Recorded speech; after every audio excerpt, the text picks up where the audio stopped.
तज्जयति परम ज्योति समम समस्तैरनंत पर्यायै दर्पण तले विशकिला प्रतिफलति पदार्थ मालिका यत्र। श्री पुरुषार्थ सिद्धि उपाय ग्रंथ जी में आचार्य श्री अमृतचंद्र स्वामी जी महाराज 4 शिक्षा व्रतों में दूसरा शिक्षा व्रत रोषध उपवास के बारे में समझा रहे हैं। रोषध उपवास की विधि हमने विस्तार से जान ली है। किस प्रकार 48 घंटे अर्थात 16 पहर वह चारों प्रकार के आहार का त्याग करके, सभी प्रकार के आरंभ आदि का त्याग करके और धर्म ध्यान में लीन होकर अपना समय बिताता है। इस प्रकार से जो उत्कृष्ट रूप से 48 घंटे, मध्यम रूप से 36 घंटे और जघन्य रूप से 24 घंटे का रोषध उपवास का विधान किया गया है, यहाँ उत्कृष्ट विधि का वर्णन किया जा रहा है। अब इस प्रकार उत्कृष्ट विधि से जिसने अपना रोषध उपवास संपन्न कर लिया है, ऐसे उपवास करने का उसे क्या फल प्राप्त होता है, इस प्रकार रोषध उपवास का फल यहाँ बताया जा रहा है। श्लोक दोहराएंगे 157। इति यः षोडशयामान् गमयति परिमुक्त सकल सावद्य। गमयति परिमुक्त सकल सापत्य। यहाँ सकला लिखा है, पूर्व में भी इस प्रकार की प्रिंट मिस्टेक थी, तो ला बड़ा ला नहीं पढ़ना है, ये गलत प्रिंट है, तो सही छोटा ला पढ़ना है, सकल सावद्य। इस तरह से गमयति परिमुक्त सकल सावद्य। गमयति परिमुक्त सकल सावद्य। तस्य तदानीं नियतम् पूर्णमहिंसा व्रतं भवति। यों सभी सावद्य रहते जो 16 प्रहर यों विताता हो उस समय निश्चित अहिंसा पूर्ण व्रत उसके सदा। या इति जो जीव इस प्रकार परिमुक्त सकल सावद्य सन संपूर्ण पाप क्रियाओं से रहित होकर, सावद्य माने होता है पाप क्रियाएं, तो सकल सावद्य माने संपूर्ण पाप क्रियाओं से परिमुक्त माने रहित होकर 16 यामान गमयति। 16 यामान, याम कहलाता है पहर, प्रहर, तो 16 यामान माने 16 प्रहर। एक प्रहर 3 घंटे का होता है, तो 16 पहर का मतलब हो जाएगा 48 घंटे।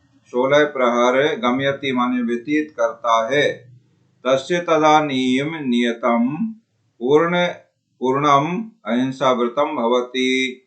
तस्य तदानीं माने उसे उस समय, नियतम पूर्णम माने निश्चय पूर्वक, संपूर्ण अहिंसा व्रतम भवति अहिंसा व्रत होता है। ऊपर जो विधि बताई गई है, इस विधि से अपने 16 पहर जो व्यतीत करता है संपूर्ण पाप क्रियाओं से रहित होकर, उसे उस समय से मतलब उन 16 पहर के दौरान, यानी उन 48 घंटों के दौरान निश्चय पूर्वक संपूर्ण अहिंसा व्रत होता है। देखो, उसने सभी पाप क्रियाओं का त्याग कर दिया है, समस्त सावद्य का त्याग कर दिया है। तो सावद्य का त्याग से मतलब उसे पानी नहीं भरना है, भोजन नहीं बनाना है, आग नहीं जलाना है, अन्य इस प्रकार के और जो भी कार्य, तो घर गृहस्थी के रोटी पानी के हो गए, व्यापार आदि का कोई कार्य नहीं करना है, किसान है तो खेती वगैरह का कोई काम नहीं करना है, और यहाँ तक कि घर में भी नहीं रहना है। क्या बताया है? घर को त्याग करके वह एकांत स्थान में, निर्जन स्थान में रहे। इस प्रकार की माने घर से भी उसका मोह ममत्व तो बिल्कुल ना रहे। घर में रहेगा तो कुछ ना कुछ उसे कोई काम, ये काम कर दो, ये काम कर दो, इस तरह की कुछ ना कुछ बात आएगी, या उसके खुद भाव हो जाएंगे कि ये काम कर दें, ये उठा के यहाँ रख दें, ऐसा कर दें। इसलिए उसे घर में भी रहने का नहीं, वह घर से बाहर एकांत निर्जन स्थान में अन्यत्र रहे। तो निर्जन स्थान अभी वर्तमान की अपेक्षा से अपन विचार करें तो आसपास कोई तीर्थ वगैरह है, इस तरह की कई जगह रहते हैं, या नसिया जी शहर से थोड़े बाहर रहती हैं, या कोई तीर्थ स्थान है पास में, तो वहाँ पर पहले से वहाँ पहुँच जाए और वहाँ पर रहे, तो हो सकता है गुरु का भी योग वहाँ मिल जाए। और अगर ऐसा नहीं है तो अपने नगर में ही मंदिर में धर्मशाला, संत निवास वगैरह इस प्रकार के जो साधु संतों के लिए विशेष रूप से बनाए जाते हैं, तो वहाँ पर वो रह सकता है। तो सभी प्रकार की जो पाप क्रियाएं घर में सावधान होना चाहिए या होती हैं, उनसे वह बचा रहेगा। और इस प्रकार उसके 16 पहर तक पूर्ण रूप से संपूर्ण अहिंसा व्रत का पालन होगा। देखो, अहिंसा व्रत का पालन वह एक देश रूप में कर रहा है, अणुव्रती है, लेकिन जब वह इस प्रकार से पुरुषद उपवास करेगा और समस्त सावध योग का उसके त्याग रहेगा पाप क्रियाओं का, तो वह पूर्ण अहिंसा से मतलब अहिंसा महाव्रत का उतने समय 16 पहर तक वो पालन करेगा। इस प्रकार से उसके अहिंसा पूरी तरह से पालन होती है, ये उपवास का फल है। माने उपवास किया इसलिए पूर्ण अहिंसा पालन वो कर रहा है। अगर उपवास नहीं करता तो फिर एक देश ही पालन करता। इसलिए उपवास के करने से 16 पहर तक उसके संपूर्ण अहिंसा व्रत हो रहा है। श्लोक दोहराते हैं। इति यह षोडशयामान गमयति परिमुक्त सकल सावध्य तस्य तदानीं नियतं पूर्णमहिंसाव्रतं भवति। और उपवास में विशेषता अहिंसा किस प्रकार से होती है, इसका और खुलासा आगे 158 नंबर श्लोक में कर रहे हैं।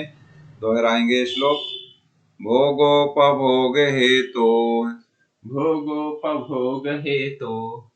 स्थावर हिंसा भवेत् किलामीषाम् स्थावर हिंसा भवेत् किलामीषाम् भोगोपभोग भोगोपभोगविरहात् भवति न लेशोऽपि हिंसायाः भवति न लेशोऽपि हिंसायाः। इस व्रति के भोगोपभोगादि जनित केंद्रियों की कही हिंसा विरत भोगोपभोग से नहीं घात हो।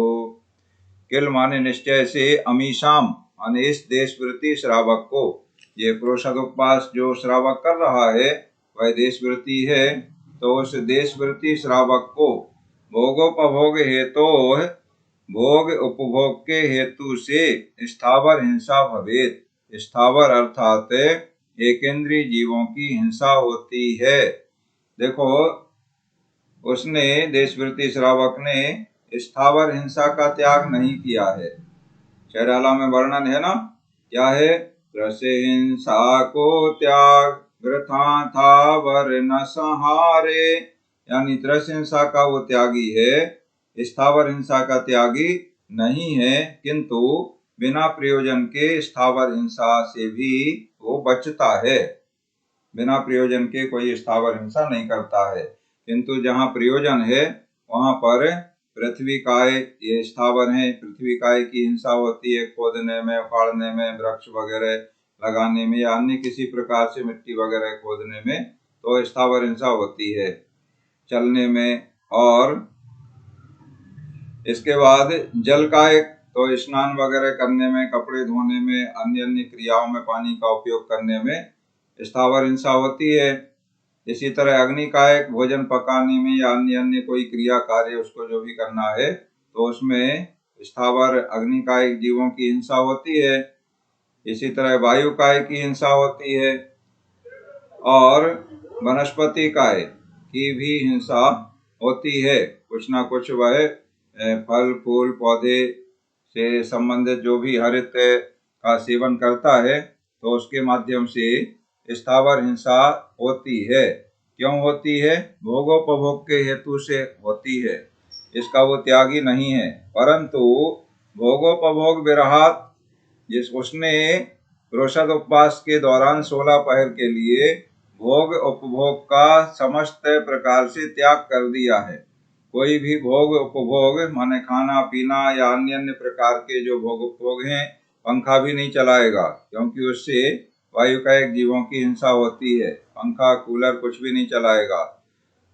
तो समस्त भोगोपभोग के त्याग से हिंसा या लेशा अपि न भवति, माने हिंसा लेश मात्र भी नहीं होती। उसने देखो उस देशवृत्ति श्रावक के भोग उपभोग के करने से प्रतिदिन अन्य दिनों में जो स्थावर जीवों की हिंसा होती है, तो इसने 16 पहर के लिए प्रोषद उपवास के दौरान भोग उपभोग का त्याग कर दिया है, इसलिए उसके हिंसा लेश मात्र भी नहीं होती है। माने संपूर्ण रूप से उसके हिंसा का त्याग हो जाता है।